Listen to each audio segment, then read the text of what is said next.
She was told she was a burden. But when her son needed a home, he found himself knocking on her door, only this time, she held the keys. Helen Porter had always tried to be the kind of mother who made life easier, not harder. Even as the years crept by and her energy waned, she clung to routines of small kindnesses. Fresh cookies on the counter, birthday cards sent early, holiday meals cooked from scratch. After her husband's passing, those efforts became a way to fill the silence and keep the shape of family whole, especially for her only son, David. It had never occurred to Helen that she could become a burden. She was careful with her requests, asked for little, and, when David's career took off, she only asked for his company when he was able. Their relationship was cordial, sometimes warm, sometimes distant, but always, she thought, underpinned by respect. One chilly Saturday in March, Helen's car wouldn't start. She needed to run a few errands, nothing urgent, but she was nervous about driving alone with her worsening arthritis. She called David, who answered on the third ring. "Mom, I'm busy. Can't you get a neighbor to help?"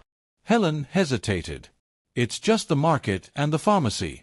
I thought maybe." David cut her off, his tone sharper than she expected. "You know, you're always needing something. You're kind of a nuisance, Mom. I can't drop everything every time you call." Helen went quiet. The word stung more than she cared to admit. She managed a soft, "I'm sorry," before David mumbled something about deadlines and hung up. She sat in her small kitchen, hands trembling, staring at the wallpaper she'd chosen decades ago. The quiet felt different now, charged with disappointment, a sense of having overstayed her welcome in her own family's life. After a while, Helen walked next door and asked her neighbor, Mrs. Leary, for a jump start. Mrs. Leary, spry for 78, was happy to help. "Men can be so impatient when they're young," she said knowingly. Helen forced a smile, grateful for the easy camaraderie. At the market, Helen moved slowly through the aisles, buying the usual groceries plus ingredients for David's favorite casserole, out of habit more than hope. Back home, she tried to shake off the conversation, but David's words echoed in her mind. She moved through her chores on autopilot, folding laundry, watering plants, baking the casserole. That evening, she called David to invite him for dinner. He declined, saying he was meeting friends.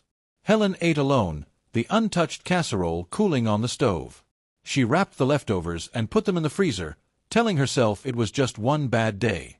But in the days that followed, she felt the tenor of their relationship had shifted. David's texts grew briefer, his calls less frequent. When she offered advice about his finances, she'd been an accountant for 30 years, he brushed her off, insisting he could handle things himself. Helen began to notice little signs of strain, David complaining about rising rent, making vague jokes about the landlord bleeding him dry, hinting at money troubles he refused to explain. One afternoon, Mrs. Leary mentioned seeing a for sale sign on a duplex around the corner. "It's a nice building," she mused. "Close to everything. Not too expensive for someone smart." Helen nodded, filing the thought away. That night, she lay awake, replaying David's words, "nuisance." Was this how children thought of their parents, once they'd built lives of their own? She remembered stories from her friends, about grown children who called only when they needed money, who bristled at every offer of help, who left their parents feeling invisible. Helen resolved, as she drifted off to sleep, not to let herself become an afterthought. She'd spent a lifetime making sure everyone else was comfortable. Maybe it was time to make a change, if only to prove to herself that she was more than a nuisance, more than a shadow on the edge of her son's life. And as the sun rose on Sunday morning, Helen got up early, pulled on her coat, and walked past the for sale sign on her way to church, letting herself imagine, for the first time in years, that something in her world could be different. Sunday's church service brought little comfort. Helen followed the familiar rhythms, hymns, prayers, polite conversation, but found her mind wandering. She caught herself replaying David's words, her jaw tightening each time "nuisance" echoed through her thoughts. Mrs. Leary sat beside her, humming along cheerfully, oblivious to the storm behind Helen's quiet nods. Afterward, Helen accepted Mrs. Leary's invitation for coffee at the corner bakery. The little shop buzzed with conversation. Helen listened half-heartedly to local gossip, whose grandchild was getting married, who had a new car, which neighbors were selling. Mrs. Leary brought up the duplex again. "Someone's going to snap it up. That location. Imagine owning it. You could rent half, live in half, Have some company and income too. The idea clung to Helen as she walked home. She sat with it over lunch, weighing her modest savings, her empty afternoons, the growing loneliness in her house. Her old home was paid off, she could sell, downsize, and maybe even come out ahead. For the first time in a while, she allowed herself to imagine her life in new colors. Busier, maybe, with new neighbors and the steady hum of renters. On Monday, Helen walked to the realty office and scheduled a tour of the duplex. The agent, a young woman named Mia, greeted her warmly and offered to show her both units. The property was tidy but needed updating. Fresh paint, new fixtures, nothing Helen couldn't manage. One side was empty, the other occupied by a quiet graduate student. Helen asked a dozen practical questions: the heating, the roof, the rent history. That night, she called her friend Joyce, who'd moved to a condo last year. "You're braver than me," Joyce said, half admiring, half worried. "But you've always been smart with numbers. If anyone can pull this off, it's you." They spent an hour crunching figures, making lists of pros and cons. By Tuesday, Helen had called her bank, looked up property taxes, and even asked Mrs. Leary for contractor recommendations. She baked muffins and brought some to the grad student in the duplex. "Just seeing if I might be your new neighbor," Helen joked. They talked about school and rent and the challenge of finding a quiet place in the city. Helen left with a smile. She liked the idea of living near young people, of being useful but not central, of setting her own boundaries. That week, she signed papers with Mia and put her own house on the market. The process was exhausting, but with every box she packed, Helen felt the weight of Nuisance slip away. Friends helped her clean, paint, and sort through years of memories. There were bittersweet moments, finding David's childhood drawings, her late husband's ties, but Helen pressed on, her goal in sight. David noticed something was different when she called to ask for his new mailing address. "Why do you need it?" he asked, suspicion in his voice. Helen explained she was moving, downsizing, starting fresh. "You? At your age?" he scoffed. "Mom, this is ridiculous." Helen didn't rise to the bait. "I'm ready for something new, David. I want a place that fits me now. I've already made up my mind." David muttered about how she was always doing the most, then quickly changed the subject.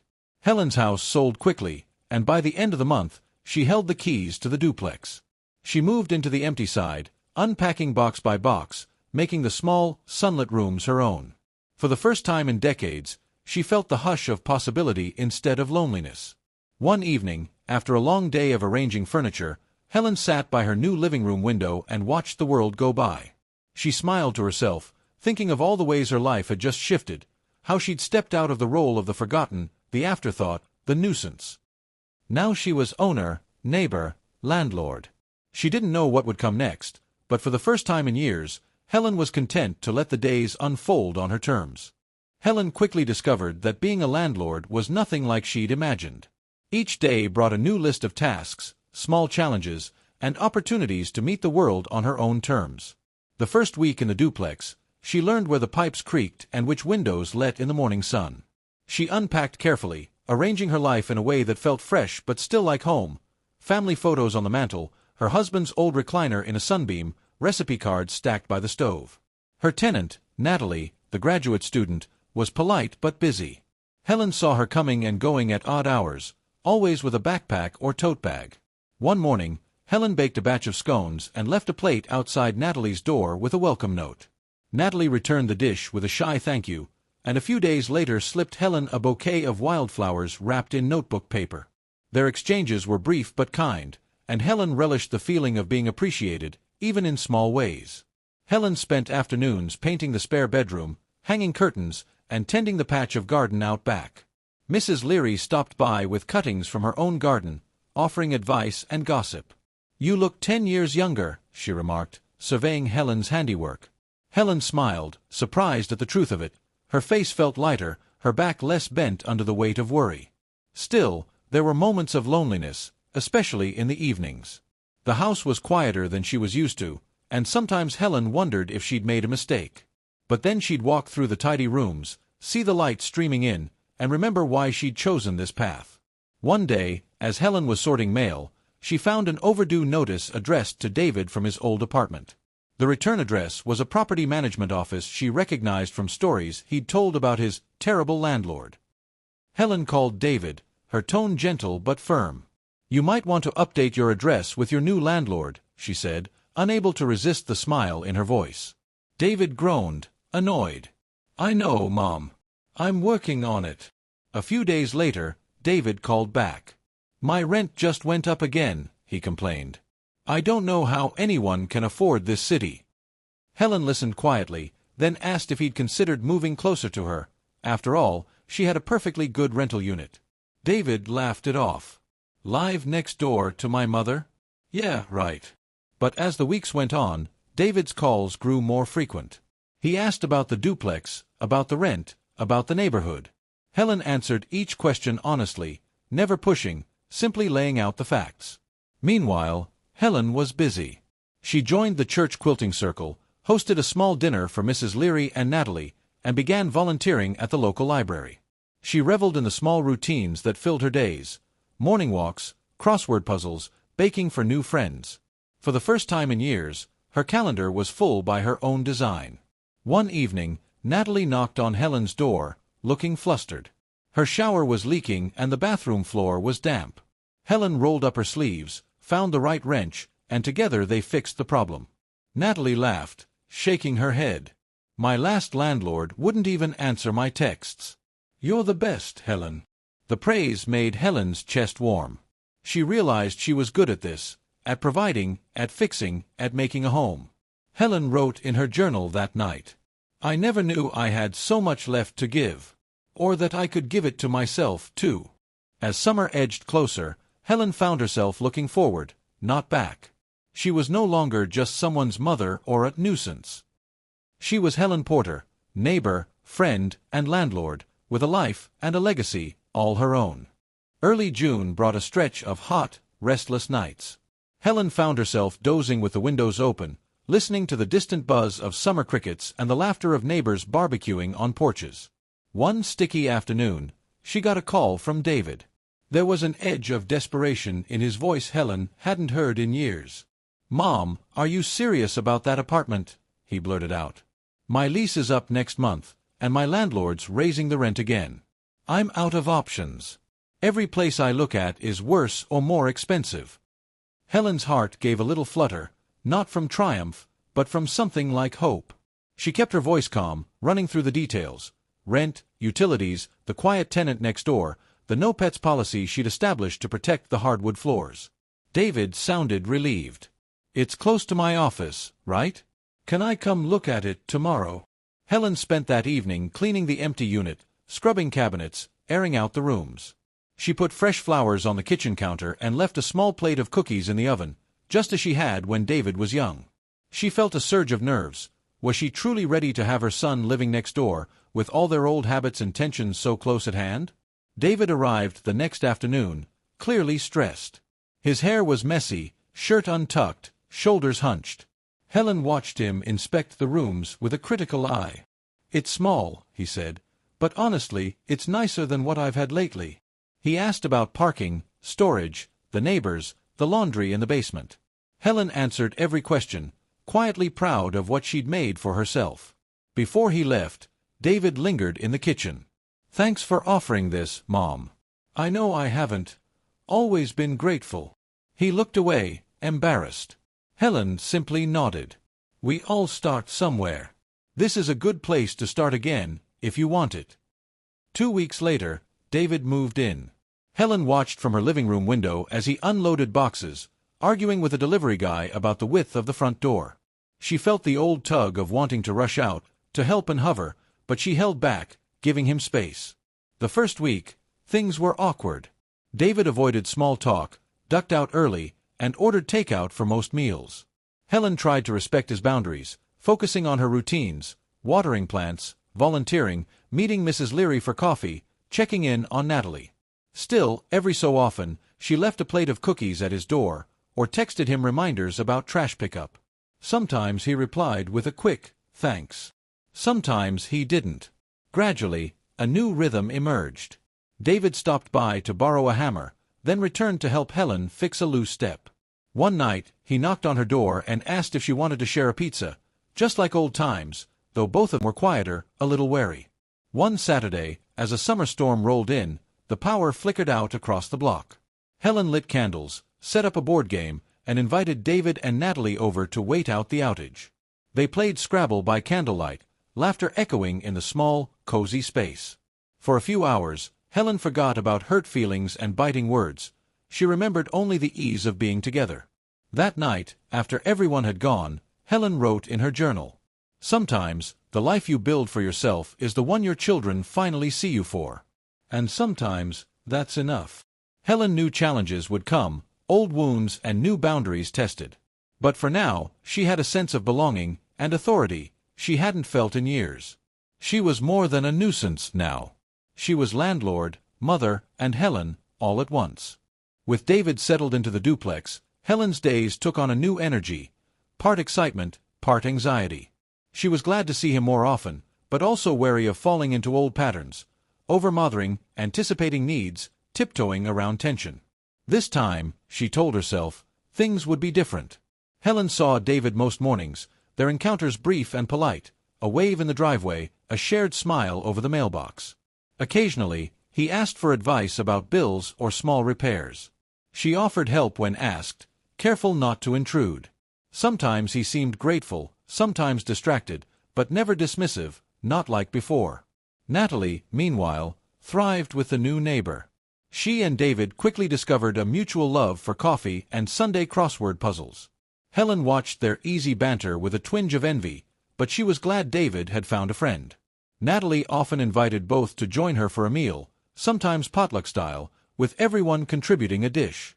Helen started looking forward to these evenings, the simple laughter, the shared stories, the comfortable silences. As landlord, Helen took her responsibilities seriously. She kept careful records, responded promptly to repair requests, and checked in periodically but never excessively.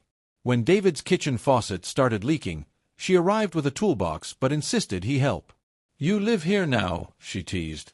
"Every good tenant knows how to tighten a washer." David laughed, rolling his eyes, but joined her under the sink. Outside, the garden blossomed under Helen's care. She spent afternoons pulling weeds, planting herbs, and coaxing new life from the soil. She offered fresh basil and tomatoes to Natalie and David, delighted when they praised her green thumb. Still, there were awkward moments. David sometimes left dirty dishes in the hallway, or forgot to lock the basement door. Old frustrations simmered beneath the surface. Helen bit her tongue, remembering her promise not to nag. Instead, she drafted a short house rules list, printed it, and posted it on the bulletin board in the shared entryway. It was simple and clear, covering trash day, parking, and quiet hours. David groaned when he saw it but didn't argue.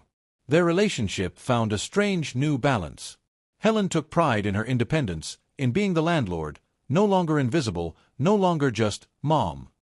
David seemed more respectful, aware now of what she'd built. One evening, as they sat on the porch drinking iced tea, he surprised her. "You know, Mom, you run this place like a pro. I never thought I'd say it, but I'm glad you're my landlord." Helen smiled, warmth blooming in her chest. "Me too, David. Me too." By midsummer, Helen's world had expanded. She took a painting class at the rec center, joined a weekly book club, and began writing short essays for the church newsletter. She grew busier, happier, less afraid of what others thought, especially her son. One Saturday, David threw a small barbecue, inviting neighbors and friends. Helen mingled, chatting with new faces, laughing at stories, feeling truly at home. When the last guests left and the sky was streaked with stars, David lingered by the grill. "I was wrong, Mom. You're not a nuisance. I just didn't know how much I'd need you here." Helen reached out, squeezing his hand. "I'm glad we both found our place." That night, Helen lay in bed, listening to the quiet hum of the duplex, the gentle rise and fall of lives intersecting. She felt a deep contentment, a sense that she was, at last, valued for who she was and what she could do. In her journal, she wrote, "Respect, boundaries, and a home of my own. I have everything I need, and more." Summer deepened, and with it came challenges Helen hadn't anticipated. After weeks of pleasant routine, A string of small crises tested the delicate balance she'd worked so hard to build. It began with Natalie's job loss. Her university grant abruptly ended, leaving her scrambling for interviews and counting every dollar. Helen noticed Natalie's stress, the lights on late, empty coffee cups stacking up, the muted sound of tears through the shared wall. One afternoon, Helen invited her for lemonade in the garden. They sat in the shade, Natalie twisting the hem of her skirt, finally admitting her worry. "I'm behind on rent. I just need a couple weeks," she whispered, embarrassed. Helen listened, weighing her responsibility as landlord against her instinct to nurture. "I believe in you," Helen said quietly. "Let's figure out a plan." They worked out a deferred payment agreement, no interest, with a simple handshake. Natalie blinked back tears, grateful for the trust. Meanwhile, David faced his own difficulties. Work stress was mounting. A new boss demanded long hours and seemed impossible to please. David vented to Helen over late-night tea, his frustration barely concealed.